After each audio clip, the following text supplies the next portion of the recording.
एक और revenge love story में आप लोगों का वेलकम है। कहानी एज यूजुअल रोमांटिक होने वाली है, तो चलिए कहानी की शुरुआत करते हैं।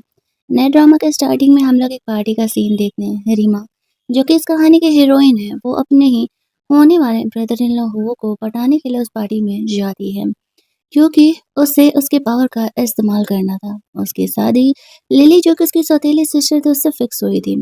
रीमा अपनी फ्रेंड से बात कर रही होती है। वो थोड़ा डिफरेंट है, उसे इम्प्रेस करना थोड़ा मुश्किल होने वाला है, लेकिन हो का दिल का सीक्रेट उसे पता नहीं था। रीमा जानबूझकर के उसके सामने उसका फेवरेट परफ्यूम लगाते हुए, उससे जुल्फों को लहराते हुए सामने से गुजरती है और वो उसे नोटिस कर लेता है। आगे जाकर के रीमा अपने ही फियोंसे तियान से बात करने के लिए जाती है। जो उसका फियोंसे तियान था, वो बहुत ही बदमाश था। रीमा से वो मजबूरी में शादी कर रहा होता है, लेकिन एक एक्सीडेंट के बाद रीमा के चेस्ट पर ये चोट लगने के निशान थे। उसका वो मजाक उड़ाने लगता है। कहता है, तुम्हारी शक्ल खूबसूरत है, लेकिन तुम्हारी बॉडी पर दाग है, और मैं तो बस अपनी मॉम की जिद की वजह से तुमसे शादी कर रहा हूँ, वरना मेरे जैसा लड़का कभी तुम्हें देखे बिना। रीमा भी जानबूझकर उसको इंसल्ट करने लगती है कि एक नाजायज औलाद को कब से ये बकवास करने का हिम्मत आने लगा। तुमसे तो खुद की फैमिली नहीं संभल रही और तुम मेरा इंसल्ट करने आ रहे हो। गुस्सा होकर के दियान यहाँ पर रीमा का गला दबाने लगता है और तभी वो यहाँ पर आकर के रीमा को सेव करता है। रीमा ने जानबूझकर के दियान को प्रोवोक किया था, क्योंकि उसे पता था कि वो ज़रूर ही उसे सेव करने के लिए आएगा, और वो तभी वही है जो वो चाहती थी।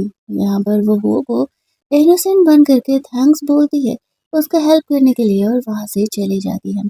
रीमा अपना चाल चल रही होती है। घर पहुँचती है वो, तो वहाँ पर वो लोग उसकी मॉम के घर पर रह रहे होते। उसकी मॉम के मरने के बाद उसके डैड ने लिली की मॉम से शादी कर लिया था। वहाँ पर वो भी आया हुआ था। जो पेंडेंट रीमा की मॉम ने उसे दिया था, वो पेंडेंट अब लिली को दिया जाना था शादी के तौर पर। वो इस पेंडेंट की इम्पोर्टेंस जानता था। ये पेंडेंट उसकी पास्ट की मेमोरी से जुड़े हुए हैं। बचपन में उसके फ्रेंड की मॉम ने उसे दिया था। दूसरी तरफ हम लोग देखते हैं कि एक्सीडेंट के बाद उसकी सौतेली सिस्टर लिली ने जानबूझकर रीमा के बॉडी पर वो मार्क बनाए थे, ताकि वो और अगली हो सके। डॉक्टर से पैसे देकर के उसने ये सारे काम करवाए थे। ये बात रीमा को पता नहीं था, बहुत टाइम बाद पता चला। रीमा जब जगी तो उसे पता चलता है कि उसकी मॉम उस एक्सीडेंट में मारी जा चुकी है। उसके डैड अब उसकी कंपनी और सब कुछ संभाल रहे हैं। उसी दिन से रीमा ने अपनी फैमिली से रिवेंज लेने का प्लान कर लिया था, और अब उसे वो मौका मिल रहा है।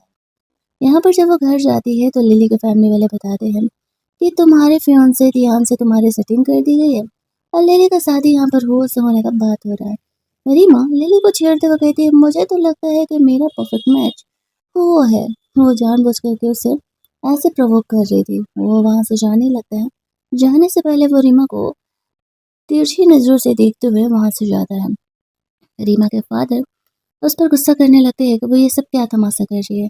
उन्होंने उसके लिए दियान जैसा अच्छा लड़का ढूंढा है, तो वो उसी में सेटल हो। रीमा अपनी फ्रेंड से ऊपर स्टेयर्स पर बात कर रही होती है और उसे सब कुछ अपडेट दे रही थी।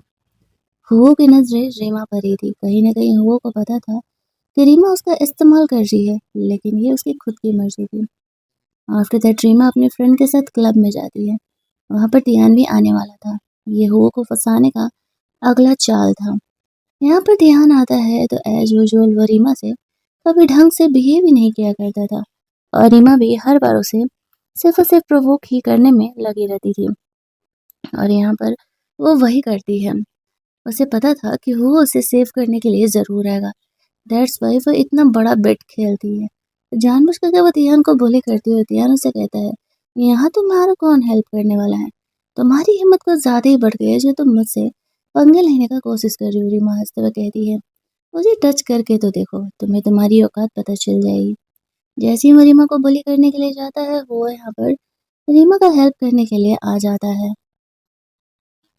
अब हुओ के सामने तियान की कोई औकात नहीं थी, तो वो वहां से चले जाता है। रीमा ड्रंक होने की एक्टिंग कर रही होती है। वो उसे उठा के वहां से लेकर के जाता है। रीमा उतनी ड्रंक नहीं थी जितना ड्रंक होने की वो एक्टिंग कर रही थी, सिर्फ वो के करीब जाने के लिए और उसे सेड्यूस करने के लिए, उसे पटाने के लिए ये सब कुछ कर रही थी। फिर वो उसे घर छोड़ करके आता है। अगला सीन हमें दिखाया जाता है, जहाँ पर कि एक्शन में वो इस पेंडेंट की इम्पोर्टेंस इसलिए जानता था, उसकी फ्रेंड की मॉम ने उसे पेंडेंट गिफ्ट किया था और वो रीमा की मॉम थी और कोई नहीं। दोनों पहले क्लोज़ हुआ करते थे। रीमा और वो कॉलेज में साथ में थे, लेकिन वो का सीक्रेट यहाँ पर रीमा को पता नहीं था। वो अपनी फ्रेंड से अभी बात ही कर रही थी कि आगे क्या करना है, तभी वो यहाँ पर आने आने वाला था, ये बात उसे पता चलता है। उसकी फैमिली यहाँ पर आती है, वो लोग तियान के मॉम डैड से मिलने के लिए गए थे। कल के इंसिडेंट के बाद तो बेचारी लिली की मॉम को ऐसे थप्पड़ खाना पड़ा था। अब यहाँ पर रीमा उसे कह रही होती है कि तुम लोगों को लगता है कि मैं तियान से शादी करूंगी, इस गलतफहमी से निकल जाओ। वैसे तो वो ने अभी और पलट करके जवाब देने वाली थी, लेकिन तभी उसकी नजर जाती है कि वो यहाँ पर आ रहा है, तो वो इनोसेंट होने की एक्टिंग करने लगती है। मैंने आप लोगों से क्या ही बोला था कि सिर्फ मेरी शादी मुझे मेरी मर्जी से करने दीजिए, आप लोगों से तो ये भी नहीं हो रहा। उसकी फैमिली गुस्सा करके रीमा को वहां से जाने के लिए कहती है। वो के आने पर वो उसे कहती है, तो मेरे होने वाले ब्रदर इन लॉ, अब तुम ही बताओ, इन लोगों ने मेरी मॉम की सारी चीज़ें रख ली है, मुझे देते भी नहीं है, और ऊपर से ये लोग मुझसे ही तियान से माफ़ी माँगने के लिए बोल रहे हैं। कल तियान ने मुझे छेड़ा था ना। तो वो के कहने पर मजबूरी में उन्हें रीमा को उसकी मॉम की दी हुई सारी चीज़ें लौटानी पड़ती है। मतलब उस पेंडेंट से लेकर के वो बैंगल्स और वो सारी ज्वेलरी जो कि रीमा की मॉम की हुआ करती थी, और उन्होंने मरने के बाद रीमा के नाम किया था। लेकिन इन लोगों ने उन चीज़ों को छीन लिया था और सिर्फ उसके मॉम के बिलोंगिंग ही नहीं, उसे उसके यूज़ करने के लिए उसे पैसे भी देने पड़ते हैं। अब यहाँ पर ये सब कुछ होने के बाद रीमा जो थी वो थोड़ी-सी सैटिस्फाइड होती है कि चलो ठीक हुआ, कम से कम मुझे मेरी मॉम की चीज़ें तो मिल गई। अब उन्हें लग रहा होता है कि ये थोड़ा ज़्यादा हो रहा है। इस तरीके से उनकी वजह से इन लोगों को इतने सारे पैसे-वैसे देने पड़ते हैं। लेकिन क्या ही कर सकते हैं, मजबूरी है। इस बात को लेकर के लिली गुस्सा कर रही थी अपनी मॉम से, बाद में तो उसकी मॉम उसे समझाती है, मैंने जिस तरीके से इसकी मॉम को हराया था इसके डैड से शादी करने के लिए, तुम्हें भी वैसा ही गेम खेलना पड़ेगा। रीमा की कोई औकात नहीं है तुम्हारे सामने, तुम्हारी शादी हूर से होने वाली है। उस बात पर तुम फोकस करो। अगले दिन हुओ के ग्रैंडफादर का बर्थडे था। रीमा वहां पर रेडी वेडी होकर के पार्टी में पहुंचती है, लेकिन लिली जानबूझ करके उसका ड्रेस खराब करवा देती है। अब रीमा भी कहाँ कम थी, एक वेटर वहां से ड्रिंक लेकर के जा रहा था, तो वो जानबूझ करके वो ड्रिंक यहाँ पर लिली के ड्रेस पर गिरवा देती है। जो यहाँ पे लिली के फ्रेंड्स थे वो लोग रीमा का मजाक उड़ा रहे होते हैं और कह रहे होते हैं कि वो इस पार्टी में क्या कर रही है, उन्हें क्या लगता है सच में हु के ग्रैंडफादर उसे भाव देने वाले हैं। वो लोग रीमा को इस पार्टी से निकल जाने के लिए कहते हैं। तभी वहां पर हुआ आता है, तो लिली हुआ से कंप्लेन करने लगती है कि देखो ना, रीमा ने मेरा ड्रेस खराब कर दिया, मैंने उससे तो कुछ भी नहीं बोला था। लेकिन यहाँ पर वो रीमा का सपोर्ट करने के बजाय उससे पूछता है, तो तुम्हारे हिसाब से हमें क्या करना चाहिए। उसके सारे दोस्त लोग कहने लगते हैं कि इसे पार्टी से बाहर निकलवा दो। तभी वहां पर वो के ग्रैंडफादर आ जाते हैं और वो लोगों पर गुस्सा करने लगते हैं कि मैंने यहाँ पर रीमा को पर्सनली इनवाइट किया और किसकी इतनी हिम्मत है कि वो उसे पार्टी से निकाल सकती है। रीमा उन्हें काम डाउन होने के लिए कहती है और फिर यहाँ पर उसके ग्रैंडफादर को जो वो गिफ्ट देती है वो पर्सनली उन्हें काफ़ी ज़्यादा वाला पसंद आता है। इतना ही नहीं, वो कहते हैं कि कमरे में ऊपर बहुत सारे ड्रेसेस रखे हुए हैं, तुम जाओ जाकर के ले लो, तुम्हें उनमें से जो भी ड्रेस लेने का मन है। तो फिर रीमा ऊपर कमरे में जाने लगती है। उसे पता था कि वो उसके पीछे-पीछे आएगा और वो इनोसेंट होने की एक्टिंग कर रही थी कि वो यहाँ पर क्या कर रहा है। वो उसे कहता है, तुमने अपना ये ब्रॉच गलती से लॉन में गिरा दिया था, उसे ही लौटाने आया हूँ। रीमा उसे पटाने की अपनी पूरी कोशिश कर रही होती है, बट उसे नहीं पता था कि वो ऑलरेडी रीमा से पटा हुआ है। लेकिन वो अपना मील ईगो सैटिस्फाई करने के लिए रीमा को फिलहाल ये बात नहीं बताता है। रीमा उसे किस करते हुए कहती है कि मुझे तो तुम पसंद हो, मेरी फैमिली वाले मेरी शादी तियान से करा रहे हैं और अब मुझे समझ नहीं आ रहा है कि मैं क्या करूं। अब वो इस बात पर कोई जवाब नहीं देते हैं। यहाँ पर रीमा हुआ के इमोशंस के साथ खेल रही होती है। दोनों का रोमांस अभी आगे बढ़ने ही वाला था कि तभी वहां पर लिली आ जाती है और वो दोनों ऐसे एक्टिंग करने लगते हैं जैसे दोनों के बीच कुछ हुआ ही नहीं। रीमा हुआ को उसके सामने उसके ड्रेस को जिप इन करने के लिए बोलती है। फिर लीली को कहती है, बहन देखो तुम गलत मत समझना, एक्चुअल में ना यहाँ पर जो है मेरा ये ड्रेस ना खराब हो गया है, इसी वजह से मतलब जिप नहीं लग रहा है, इसी वजह से वो यहाँ पर मेरा हेल्प कर रहा है। लिली कह रही है, हाँ हाँ कोई बात नहीं, अब तुम मेरी बहन हो, ये तुम्हारा होने वाला जीजा है, तो इतना तो तुम्हारे लिए कर ही सकता है ना। अब ये सब कुछ जब हो रहा होता है, तो वो फुल ऑन सिचुएशन के मज़े ले रही थी, ये सोचते हुए कि अब वो भला क्या ही करने वाली है, क्योंकि यहाँ पर तो वो कुछ कर भी नहीं सकती थी, वो ये जानने के बाद भी कि वो अब उसमें इंटरेस्ट ले रहा है। आफ्टर दैट रीमा ड्रेस वेस चेंज करके नीचे चली जाती है। लिली यहाँ पर वो से थोड़ा-सा डिस्टेंस कहती है रीमा से बना कर के रखने के लिए, क्योंकि वो उसकी होने वाली साली है और ये अच्छा नहीं लगेगा ना कि लोग क्या-क्या बातें कर रहे हैं उनके बारे में। वो कहता हाँ ठीक है, जैसा तुम बोलो। वो तो बस जानबूझ कर के उसके हाँ में हाँ मिला रहा होता है। दूसरी तरफ हम लोग देखते हैं कि इस तरीके से वो जब बाहर खड़ी थी, तो लिली उससे बात करने के लिए आती है और वो उसे अपने हस्बैंड से दूर ही रहने के लिए बोलती है। जहाँ पर कि रीमा उसे नीचे गिराने की धमकी देते हुए कहती है कि तुम अगर मेरे प्लान के बीच में आने का कोशिश भी करोगे तो तुम्हारा क्या हालत होगा? ये बात तुम्हें पता है ना कि मैं क्या करने वाली हूँ तुम्हारा?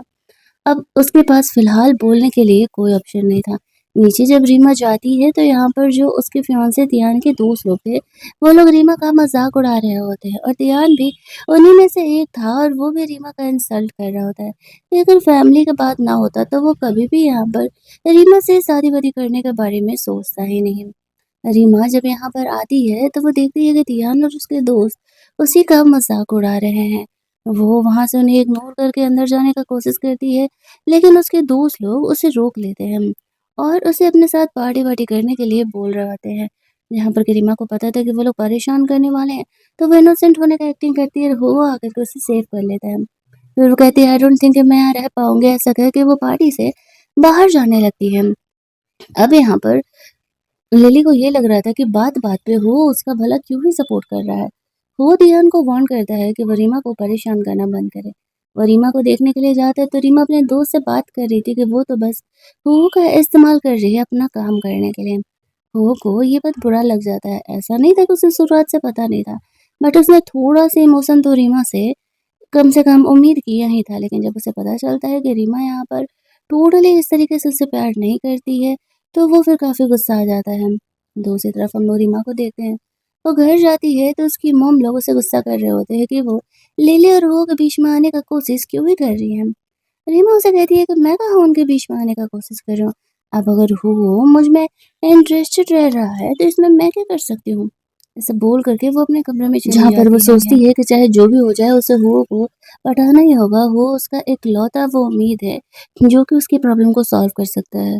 वो को कॉल मैसेज करती है तो देखती है कि उसने उसे ब्लॉक कर दिया है। अब वो समझ नहीं पा रही थी कि आखिरकार उसने उसे ब्लॉक किया क्यों?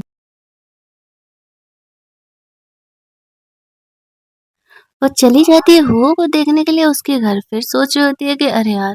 मैं इसे ढूँढते हुए यहाँ क्यों आ गई? फिर जब वो उसका गेट खोलता है तो वो पैर में चोट लगने की एक्टिंग करती है।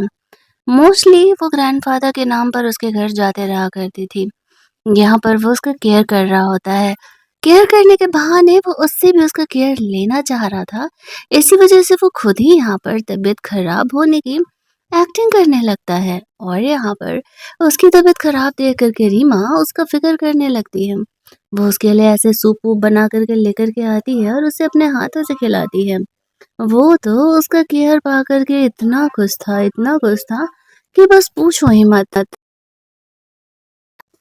आफ्टर दैट रीमा क्लब जाती है और इधर उसको परेशान करने के लिए लिली तियान को कॉल कर देती है कि रीमा क्लब में है। मुझे फिक्र हो रहा है कहीं उसे कुछ हो ना जाए। ड्रंक होकर के तुम जाओ ना उसका थोड़ा सा ख्याल रख लेना। तियान यही मौका तो ढूंढ रहा होता है। वो रीमा को देखने के लिए जाता है जहाँ पर कि रीमा इस तरीके से ड्रंक थी और वह सिचुएशन का फायदा उठाते हुए उसे वहां से लेकर के जाने के लिए कोशिश करता है। वेटर उसे रोकता है तो बोलता है कि एक्चुअल में मैं इसका फियांसे हूँ। तो फिर वेटर भी उसे कुछ नहीं बोलता है और वो उसे होटल के कमरे में लेकर के जाता है जहाँ पर कि वो उसके साथ रोमांस करने वाला था। और दूसरी तरफ यहाँ पर जो लिली होती है वो मॉम डैड को लेकर के आ जाती है ये दिखाने के लिए कि रीमा देखिए क्या कर रही है, लेकिन कमरा खोलती ही वहां पर केवल तियान मिलता है। रीमा तो थी ही नहीं, एक्चुअल में रीमा एक्टिंग कर रही होती है ये सब कुछ करने का और वो तियान को वहाँ छोड़ देती है। और तब तक जब वो इधर आने लगता है तो वो वापस से ड्रंक होने की एक्टिंग करने लगती है और वो उसे संभाल करके दूसरे कमरे में लेकर के गया था। रीमा उसे कहती है कि क्या हमारा ये करना सही होगा? तुम मेरी बहन के होने वाले हस्बैंड हो और तुम इस तरीके से मेरे साथ हो। उसके डैड को लगता है कि कहीं रीमा बगल कमरे में तो नहीं है, लेकिन वो देखने के लिए जाती है तो वो लोग वहाँ पर थे नहीं। तो वो लोग घर लौट जाते हैं। रीमा और वो यहाँ पर थोड़ी देर रोमांस करते हैं। रीमा ने उसे जैसे-तैसे करके इन्फॉर्म किया था कि वो क्लब में है। वो जानबूझ कर के उसे ऐसा कर रही थी, लेकिन वो उससे कहता है, "अगर मेरे साथ गेम खेलना है तो मेरी शर्तों को मानना होगा।" ऐसा कहते हुए वो वहाँ से चले जाता है। रीमा को इस बात का मतलब नहीं पता था कि वो कहना क्या चाह रहा है। अगले दिन रीमा जब एक पार्टी में जाती है तो वहाँ पर कुछ लड़कियाँ उसे बुली कर रही थी और उस लड़की का सेम बॉयफ्रेंड वहाँ बैठा हुआ था। रीमा कहती है, तो तुम्हें इतना कॉन्फिडेंट है कि मैं तुम्हारे बॉयफ्रेंड को पटा लेती हूँ तो संभाल करके रखा करो ना। ऐसा कहते हुए फिर वो उसके बॉयफ्रेंड से बात करने के लिए चली जा रही है। वो वहीं पर था, उसे ये देख करके जेलस होने लगता है। वॉशरूम की तरफ ले जा करके वो उस लड़के को जाने के लिए कहती है। उसके जाते ही यहाँ पर धियान रीमा को परेशान करने के लिए आने लगता है। रीमा यहाँ पर थोड़ी ड्रंक थी और वो धियान को वहाँ से जाने के लिए कहती है, लेकिन धियान उसे कहता है, पिछली बार तो बच गई, इस बार मैं तुम्हें जाने नहीं देने वाली। लेकिन रीमा यहाँ पर उसे धक्का दे देती है जिससे कि उसके सर पर चोट लग जाता है और वो नीचे गिर के बेहोश हो जाता है। फिर रीमा खुद को संभालते हुए वहाँ से निकल रही थी तभी वो यहाँ पर आ जाता है। रीमा उसे कहती है, ओह! तो तुम मुझे सेव करने आए हो? वो कहता है, नहीं, मैं तो बस यहाँ से गुज़र रहा था। रीमा कहती है, मुझे ऐसा क्यों लगता है कि तुम मुझे पसंद करते हो? वो कहता है, ये तुम्हारी गलतफ़हमी है। रीमा कहती है, चलो ठीक है, अब जब तुम मुझ में इंटरेस्टेड नहीं हो तो फिर मैं किसी और को ढूँढ लेती हूँ। अमीर एक केवल तुम ही नहीं हो। ऐसा करके वो वहाँ से जाने लगती है, लेकिन वो उसे रोक करके किस करने लगता है। दोनों के बीच उनके रिलेशनशिप बिल्कुल भी आइडेंटिफाइड नहीं थे। अगले दिन तियान की मॉम तियान को लेकर के रीमा के घर जाती है उससे शादी के बारे में बात करने के लिए। तियान गुस्सा था कि रीमा की इस हरकत के बाद मैं शादी नहीं करने वाला। उसकी मॉम उसे समझाती है कि तुम नाजायज हो, तुम्हें तो रीमा से शादी करनी ही पड़ेगी। फिर वो लोग रीमा के घर जाते हैं जहाँ पर कि उसके मॉम डैड से शादी वादी का बात कर रहे होते हैं। तभी वहाँ पर रीमा आती है और कहती है, मेरी इजाज़त के बगैर आप लोग मेरे ये काम का शादी का डिसीजन कैसे ले सकते हो? उसके मॉम डैड से समझाने का कोशिश करते हैं लेकिन रीमा अड़ जाती है। उसे ध्यान से शादी नहीं करना है। गुस्सा होकर के उसके डैड उसे थप्पड़ मारते हैं।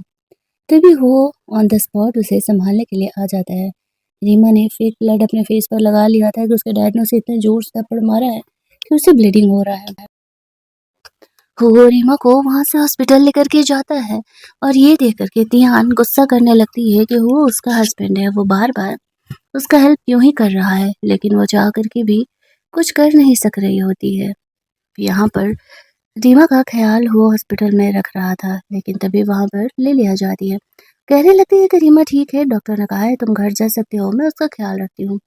वो चले जाता है। लिली कहती है, एक बार मैंने तुम्हें बर्बाद किया है, दोबारा बर्बाद करना तुम्हें ज़्यादा मुश्किल नहीं है, तुम बचने नहीं वाली हो। ये बोल के वो भी चली जाती है। रीमा होश में थी और वो मन ही मन स्माइल कर रही होती है कि बेटा अब तो तुम गई। रात में वो रीमा से मिलने के लिए आता है। रीमा जगी हुई थी। वो को कहती है, मुझे पता था कि तुम मुझे देखने के लिए आए हो। तुम इस बात को एक्सेप्ट क्यों नहीं कर लेते कि तुम मुझे पसंद करते हो? वो कहता है, ऐसा कुछ भी नहीं है। रीमा उसे किस करती है। वो कहता है, मैंने कहा ना कि अगर तुम्हें मेरे साथ गेम खेलना है तो मैं जो कहूँगा मेरे रूल्स के हिसाब से चलना पड़ेगा। रीमा इस बार वो की बात मान जाती है क्योंकि उसे हो के पावर की ज़रूरत थी।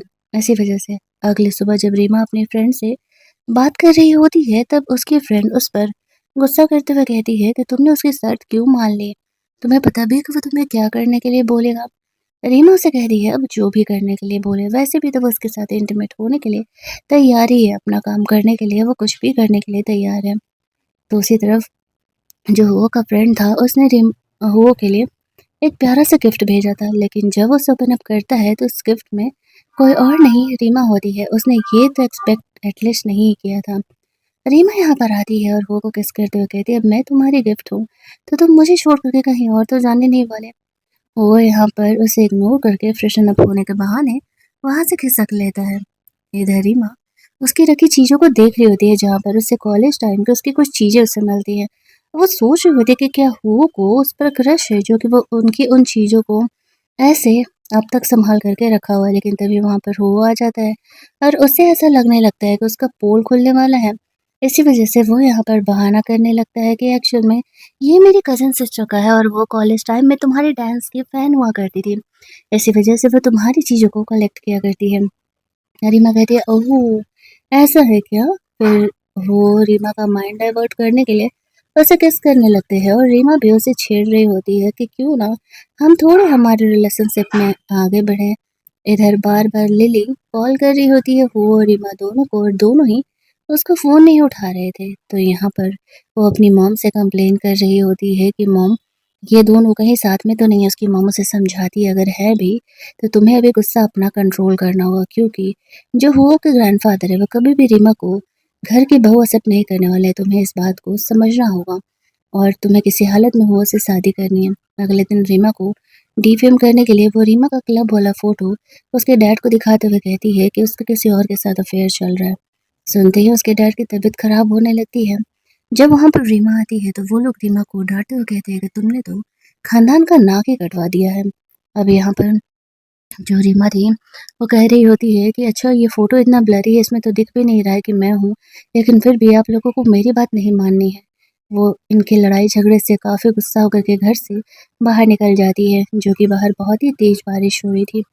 किसी को उसकी फ़िक्र नहीं थी। रीमा के पास अम्ब्रेला नहीं था, वो बाहर काफ़ी देर तक भीगती रहती है, वो अपनी मॉम को याद कर रही थी। उसकी मॉम अगर होती, तो उसकी मॉम कभी भी उसे ये सब कुछ झेलने नहीं देती। तभी वो यहाँ पर आता है रीमा को लेकर के जाने। रीमा भीग करके उसकी तबीयत ख़राब हो गई थी तो वो उसे वहाँ से लेकर के जाता है। वो कहती है थैंक्स मुझे लेने आने के लिए। अब कार में जब वो लोग बैठे हुए थे तो रीमा घर पहुँचने के बाद वो को किस करती है और कहती है कि ये रहा तुम्हारा फेयर मुझे घर पहुँचाने का। फिर वो रीमा को उठा करके घर के अंदर लेकर के जाता है जहाँ पर कि ग्रैंडफ़ादर ये देख कर के परेशान हो जाते हैं कि रीमा की तबीयत ख़राब हो जाएगी भीग करके। उसे कमरे में लेकर के जाने के लिए कहते हैं और डॉक्टर को बुलाने के लिए कहते हैं ताकि डॉक्टर यहाँ पर आकर के उसे ट्रीटमेंट कर सके। थोड़ी देर बाद रीमा जब जगती है तो देखती है कि उसके बारे में इतने सारे न्यूज़ फैल रहे हैं। अब उसे काफ़ी इस बात से गुस्सा आने लगता है। वो उसे कहता है कि तुम्हें ये न्यूज़ देखने की ज़रूरत नहीं है, तुम बस अपना ख्याल रखो। ग्रैंडफ़ादर ने रीमा के लिए सूप वगैरह भेजा था तो वो उसे अपने हाथों से वहाँ पर खिलाता है। रीमा सोच रही होती है कि उसे जल्द से जल्द अपना ये प्लान कंप्लीट करना पड़ेगा, वरना अगर वो का मन बदल गया, तो फिर वो उसका हेल्प नहीं करेगा और कोई और नहीं है उसका हेल्प करने वाला। फिर वो अपने फ्रेंड से मिलने के लिए जाती है, जहाँ पर कि वो सेम थिंग लिली के साथ करने वाली थी, जो कि उसने रीमा के साथ किया था, वो फ़ोटो वाला मैटर। दूसरी तरफ यही काम वो भी कर रहा होता है, वो लिली को सबक सिखाने के लिए ये सारी चीज़ें कर रहा था, जो कि रीमा को पता नहीं था। और इधर लिली तो मन ही मन खुश हो रही होती है कि फाइनली उसका प्लान सक्सेसफुल हो गया और रीमा इस तरीके से डिफेम हो रही है। लेकिन तभी उसे पता चलता है कि डिफेम रीमा नहीं, डिफेम तो वो हो रही है। जो प्लान उसने रीमा के लिए खेला था, वो प्लान उस पर लागू हो रहा है। वो अपने मॉम-डैड से कंप्लेन करती है कि उसे डाउट है कि ये सब कुछ रीमा करवा रही है। वो तो उस लड़के के साथ भी नहीं थी और वो लोग झूठ में ही उसे ब्लेम कर रहे हैं। उसके मॉम-डैड एज़ यूजुअल यहाँ पर रीमा लिली की बातों पे ट्रस्ट कर लेते हैं। रीमा वहाँ पर आती है तो वो अपने डैड पर गुस्सा करते हुए कहती है, "उस दिन मेरा फ़ोटो इतना ब्लरी था, फिर भी आप लोगों ने बिलीव कर लिया। लिली की बातों पर यहाँ पर चीज़ें सामने हैं, फिर भी आपको मेरी बातों पर भरोसा नहीं करना है।" वो लोग उसे कह रहे होते हैं कि वो ऐसा नहीं कर सकती है, उसे चीज़ें क्लेरिफ़ाई करनी होगी कि ये उसकी बहन नहीं है। अब इस तरीके से वो मान जाती है और कहती है, "अच्छा ऐसा, तो चलो ठीक है, फिर मैं ये बात करने के लिए तैयार हूँ।" और फिर वो एक रिपोर्टर्स वगैरह को बुला कर के पूरा सेशन करवाती है, जहाँ पर कि उसका प्लान था उस इंसान को सबक सिखाने का। और फिर जब यहाँ पर इंटरव्यू वगैरह हो रहा होता है रिपोर्टर्स के साथ, तो रीमा ने अपने अलग ही प्लान बना कर के रखे हुए थे। वहाँ पर आता है वो भी। वो यहाँ पर आता है तो वो देख रहा होता है कि आखिरकार वो क्या करने वाली है।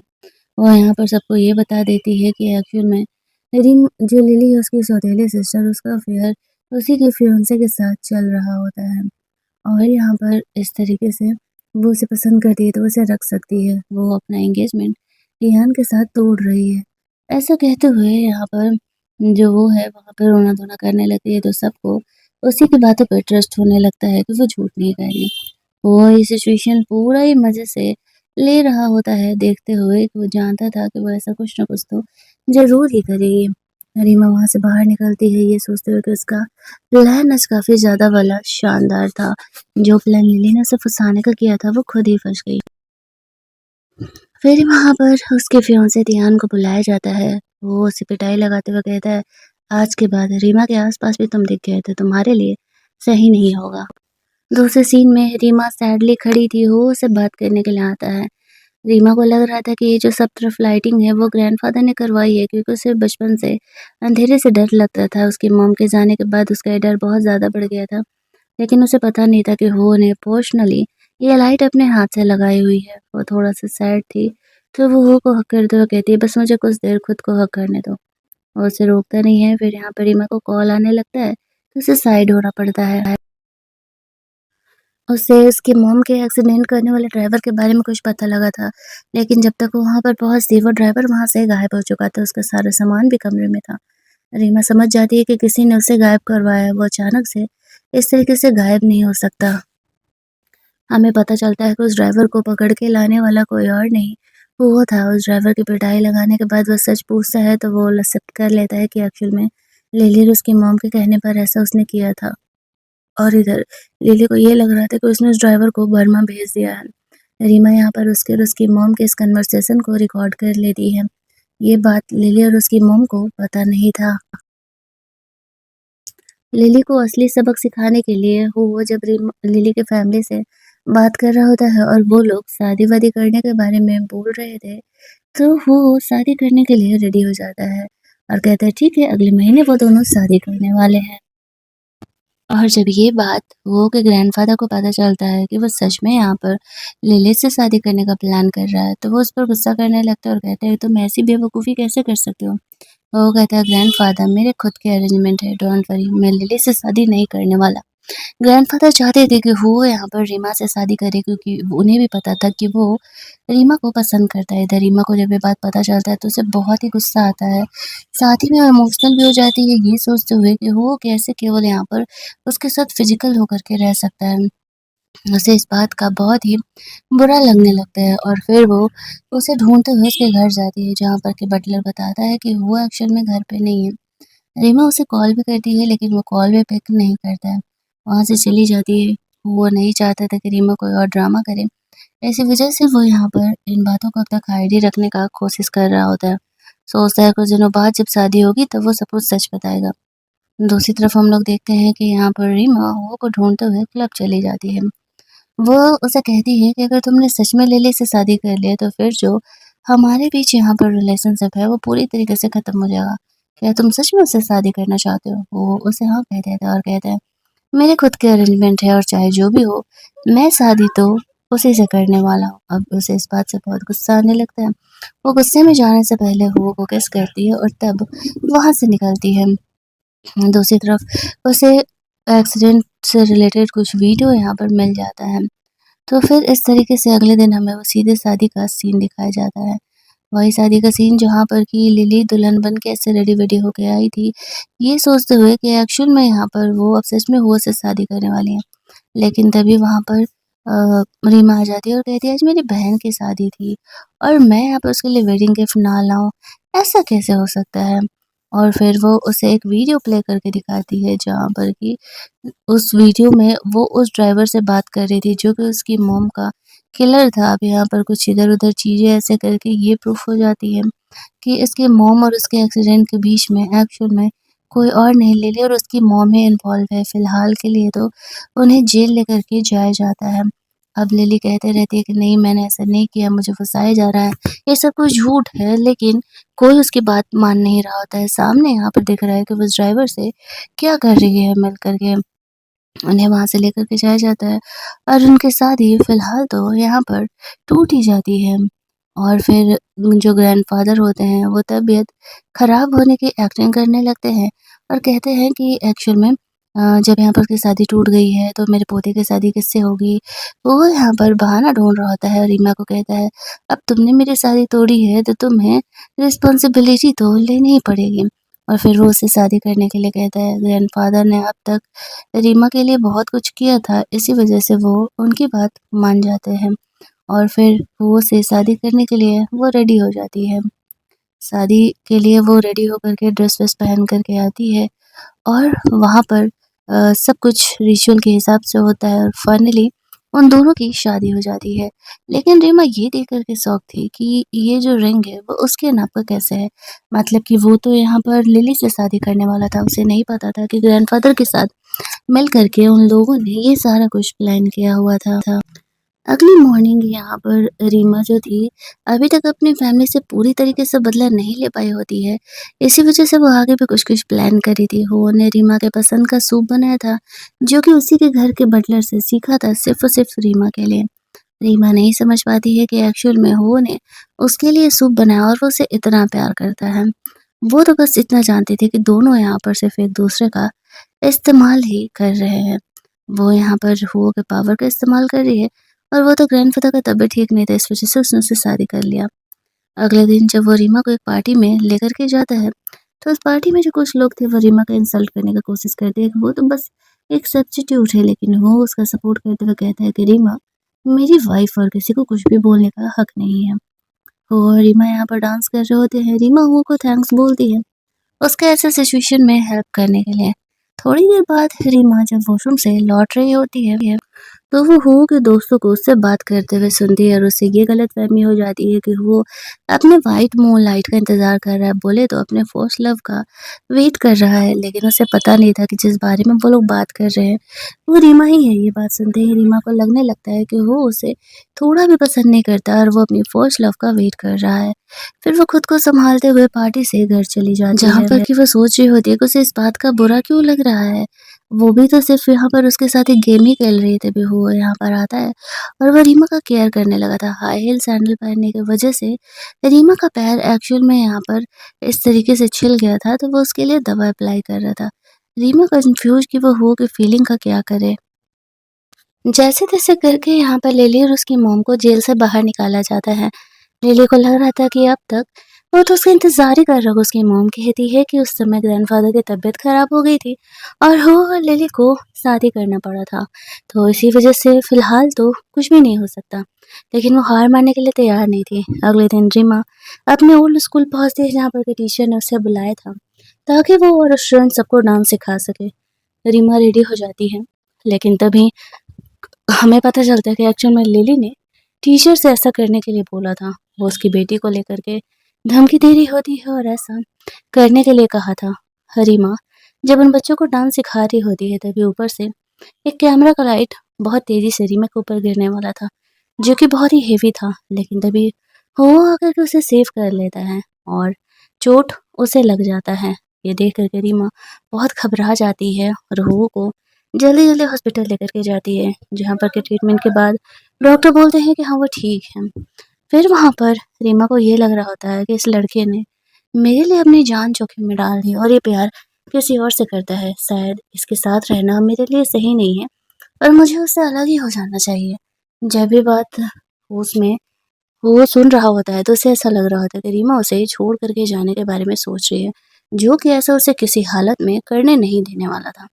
दैट्स व्हाई जब थोड़ी देर बाद यहाँ पर उसे होश आता है, तो वो ये एक्टिंग करने लगता है कि वो रीमा को पहचान ही नहीं रहा। अब रीमा उस पर गुस्सा करने लगती है कि क्या ड्रामा कर रहे हो प्लीज़, मैं ऑलरेडी तुम्हें लेकर के बहुत ही परेशान थी और दोबारा ऐसी हरकत मत करो। वो कहता है मुझे याद ही नहीं है तुम कहना क्या चाह रही हो। उसे ऐसा लगने लगता है कि सच में वो उसे भूल चुका है। वो बहुत ही कन्फ्यूज़ थी। वो बाहर चली जाती है डॉक्टर को बुलाने के लिए। तभी वहाँ पे ग्रैंडफ़ादर आते हैं और वो से कहने लगते हैं कि तुम ये क्या कर रहे हो? वो कहता है कि ग्रैंडफ़ादर मैं रीमा को खुद से प्यार कराने का कोशिश कर रहा हूँ, बस कुछ दिन और। अगर रीमा को मुझसे प्यार हो गया तो मैं हमेशा के लिए उसे अपने साथ रख लूँगा। और ग्रैंडफ़ादर कहते हैं अगर नहीं हुआ तो? वो के पास इस बात का कोई जवाब नहीं था। दूसरी तरफ हम लोग देखते हैं कि वो यहाँ पर लिली और उसकी फैमिली पे नज़र रखा हुआ था, ताकि वो लोग रीमा को दोबारा हर्ट ना कर सकें। रीमा उन्हें बैंकरप्ट करने के प्लान में थी। वो को पता चलता है कि लिली जेल से बाहर आने के बाद रीमा को परेशान करने का कोशिश कर रही है, तो अपने गार्ड्स को रीमा को यहाँ उठा के लिली को यहाँ उठा के लाने के लिए बोलते हैं।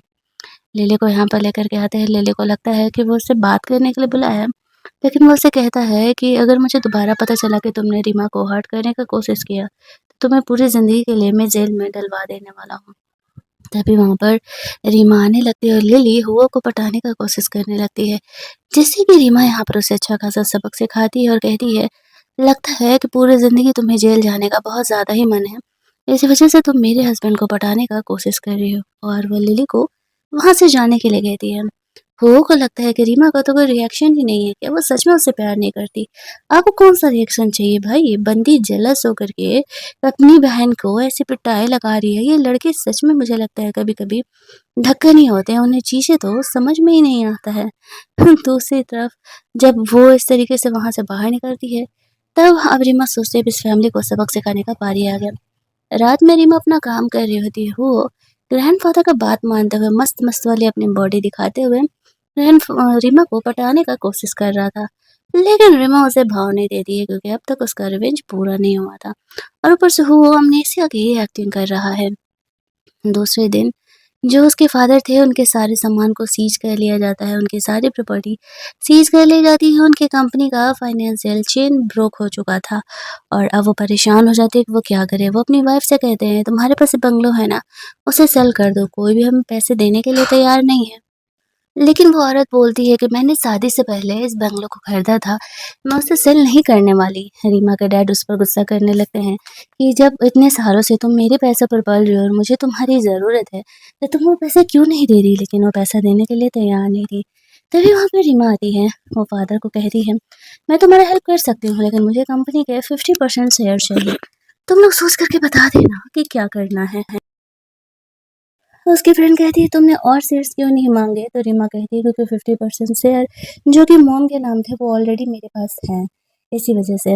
इधर जो लिली की मॉम थी वो भी अपने हस्बैंड को छोड़ कर के जाने का प्लान कर रही होती है क्योंकि वो लोग पूरी तरीके से अब बैंकरप्ट हो चुके थे। रीमा अगले दिन इस घर पर आती है जहाँ पर उसकी फैमिली जा चुकी थी, वो लोग पूरी तरीके से बैंकरप्ट हो चुके थे और अब यहाँ पर कुछ भी नहीं बचा था। तभी वहाँ पर हुआ आता है और वो कहता है कि उसे कोई अमनेसिया नहीं हुआ, वो एक्टिंग कर रहा था। रीमा कहती है मुझे पता है और इसी कहानी की यहीं पर एक हैप्पी एंडिंग हो जाती है। वो दोनों हैप्पीली एवर आफ्टर रहने लगते हैं। अगर आपको ये कहानी अच्छी लगी होगी तो वीडियो को लाइक और शेयर करना मत भूलना। चैनल को सब्सक्राइब कर लेना ताकि नए वीडियोज़ के नोटिफिकेशन आपको मिलते रहें। चलिए जल्दी से मिल लेते हैं हम लोग एक और मस्त-मस्त वाले ड्रामा के हिंदी वर्ज़न में। तब तक के लिए कीप लिसनिंग।